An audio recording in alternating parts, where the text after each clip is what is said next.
Bharatiya Janata party के east Delhi के सांसद गौतम गंभीर जी ने ट्वीट करके कहा है कि वो राजनीतिक जीवन से संन्यास लेना चाहते हैं और अब आगे वो एक्टिव पॉलिटिक्स में नहीं रहना चाहते। इस ट्वीट का क्या मतलब है? इस ट्वीट का साफ साफ मतलब है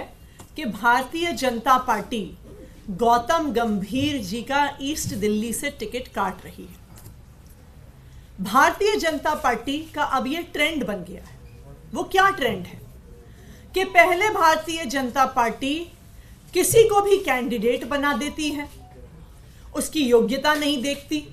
उसकी जनता के काम करने के प्रति कमिटमेंट को नहीं देखती,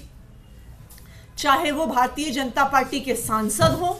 चाहे वो भारतीय जनता पार्टी के विधायक हो, चाहे वो भारतीय जनता पार्टी के पार्षद हो, ऊपर से लेके नीचे तक भारतीय जनता पार्टी का कोई भी चुना हुआ प्रतिनिधि अपने इलाके की जनता में ना तो नजर आता है ना कोई काम करता है।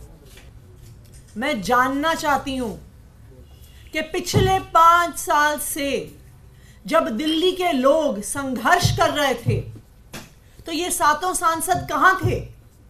जब पिछले 5 साल से एक के बाद एक कोई एलजी आके दिल्ली की सरकार के काम रोक रहा है, दिल्ली वालों को सुविधाएं मिलने से रोक रहा है, तो ये सातों सांसद कहां थे? जब देश के संसद में दिल्ली की चुनी हुई सरकार के अधिकार छीन लिए गए, जब देश के संसद में दिल्ली वालों के वोट का हक छीन लिया गया, तो ये सातों सांसद कहां थे? जब पिछले साल भर में एक एक करके दिल्ली वालों को परेशान किया जा रहा था,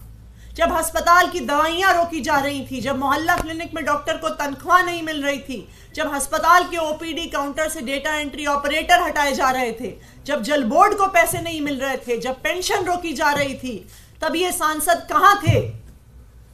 तब ये केंद्र सरकार की गोद में बैठे हुए थे और दिल्ली वाले जो परेशान हो रहे थे, ये दिल्ली वालों की परेशानियों पे खुश हो रहे थे।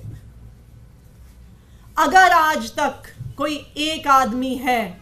जो दिल्ली वालों की हक की लड़ाई सड़क से लेकर संसद तक लड़ता है,